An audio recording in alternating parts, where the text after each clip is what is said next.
Chers amis, bonjour. Gog et Magog commence-t-il déjà à apparaître petit à petit? La bataille de Gog et Magog prend-elle forme aux récentes actualités que nous trouvons, aux récents événements que nous voyons? Peut-être, on le sait, c'est exactement ce qui est écrit.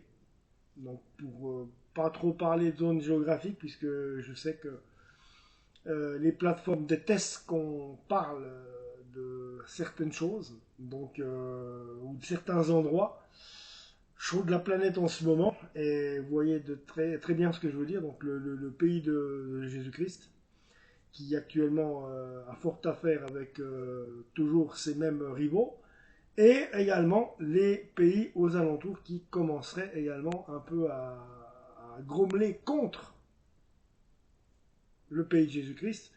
Donc, voilà, c'est ce que les Saintes Écritures racontent depuis 2000 ans maintenant. Les gens ne veulent pas croire à ce qui est écrit dans la Bible. Pour eux, la Bible, c'est rien. Pour eux, Jésus-Christ, c'est un prophète, ou même encore voix. C'est comme le Père Noël, ça n'existe pas. Donc, il ferait bien de réfléchir à deux fois. Donc, j'invite tout le monde à réfléchir à deux fois. Si vous ne croyez pas aux Saintes Écritures, à Dieu, à Jésus, puisque exactement, pensez bien que depuis 2000 ans, ce qui est écrit dans la Bible, dicté par Dieu, écrit par l'homme, eh bien, c'est exactement ce qui est en train de se passer. Comment des gens, il y a des millénaires en arrière, il y a 2000 ans en arrière, comment des gens ont pu écrire des textes, comment dire, dictés par Dieu, et que ces textes-là relatent exactement ce qui se passe aujourd'hui et maintenant, ici en 2023.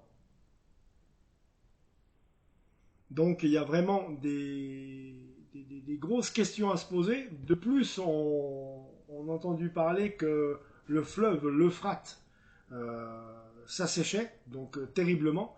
Le fleuve l'Euphrate, vous voyez quel fleuve c'est un des plus grands fleuves qu'il puisse y avoir dans cette zone géographique. Et qui plus est, la bataille d'Armageddon dont on parle, par contre, l'autre bataille d'Armageddon, euh, où toutes les nations, tous les soldats de toutes les nations pour attaquer et détruire Jérusalem lors de l'assaut final entre Dieu et l'Antichrist, et le royaume de l'Antichrist, eh bien, les nations se serviraient comme route du fleuve Euphrate qui serait asséché. Et quand on sait que, regardez là, sur ces photos, quand on sait que l'Euphrate est asséché, commence à s'assécher, et que d'après les spécialistes, il y a à peu près pour une vingtaine d'années à l'assécher complètement. Donc d'après les spécialistes, dans 20 ans, l'Euphrate sera complètement asséché. Donc ça peut, vous voyez, on parle de 20 ans, mais ça peut être un peu avant, mais on sait que les armées de l'Antichrist se serviront du fleuve l'Euphrate qui sera asséché. Ils vont s'en servir comme route pour accéder à Jérusalem.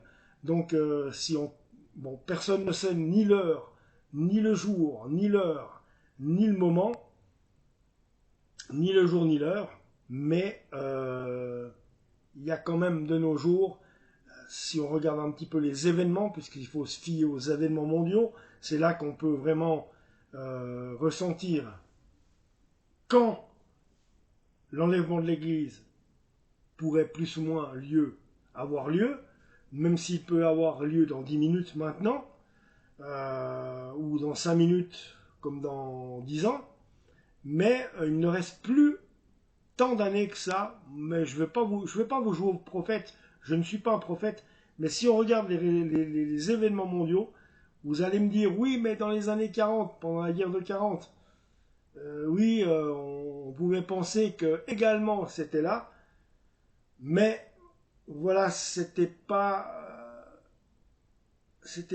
autant précis dans la Bible que ça l'est aujourd'hui.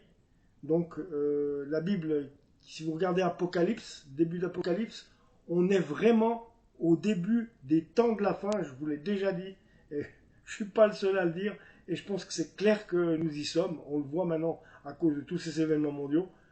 on est au début du temps de la fin, et si l'Euphrate doit mettre entre 20 et 15 ans à s'assécher, peut-être moins, eh bien on pourrait élargir une fourchette entre maintenant et 2035, ce qui ne serait pas exclu de revoir le retour du Seigneur de maintenant d'ici 2035.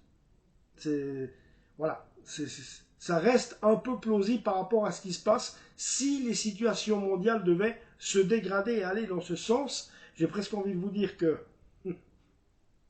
j'ai pas le droit de dire ça, mais enfin, en tant que chrétien, vivement l'enlèvement. Vivement l'enlèvement. Vivement que le Seigneur revienne et qu'il nous enlève tous. Ça peut plus continuer comme ça. C'est juste pas possible. C'est invivable. Donc quand on voit toutes les horreurs qui se sont perpétrées à travers le monde, lors des conflits qu'on connaît, c'est juste pas possible. Et il n'y a pas de gagnant là-dedans. D'un côté comme de l'autre, si vous voyez de quoi je veux parler, d'un côté comme de l'autre, c'est vraiment atroce. C'est la même souffrance et les mêmes horreurs. Donc je prie le Seigneur qu'il puisse maintenant étendre sa main pour calmer les conflits. En tout cas, ce qui serait bien, ça serait de calmer les conflits et que justement les gens, les civils, et n'importe qui, toute personne dans ces deux pays, eh bien, puisse se retrouver maintenant un peu apaisés et stoppe leur conflit, ce serait bien. Je dirais ceci et je demanderai ceci au nom précieux de Jésus-Christ. Amen. Donc voilà, c'est ce que je tenais à vous dire en tout cas ce soir. En tout cas, attention, il est vrai que l'Euphrate est en train de se dessécher, voilà, sur ces photos, et qu'il y en a, d'après les spécialistes, pas pour plus d'une vingtaine d'années pour complètement la sécher. Donc, vous voyez ce que je veux dire, quoi. Donc ça peut être 20, ça peut être 15 ans. 15 ans, c'est quoi? C'est 2035 maintenant, hein, à peu près. Ouais. Normalement, je devrais être à la retraite moi, en 2035. Et je discutais avec un conseiller en retraite et qui est chrétien. Et on a stoppé de discuter tous les deux, pour vous dire, parce que quand on s'est aperçu qu'on était chrétiens tous les deux, je lui ai dit, je crois que ça vaut pas la peine qu'on discute des avoirs pour l'instant. Donc oui, parce qu'on est peu persuadé entre lui et moi qu'on verra peut-être pas la retraite. Voilà. Donc, c'est ce que je souhaite, donc, hein, très honnêtement.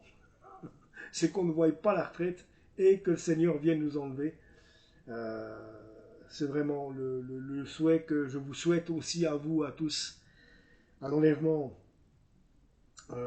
qui viendrait justement vous libérer de tous vos fardeaux et qu'on puisse retrouver ensemble tous le Seigneur dans le ciel et la Jérusalem céleste.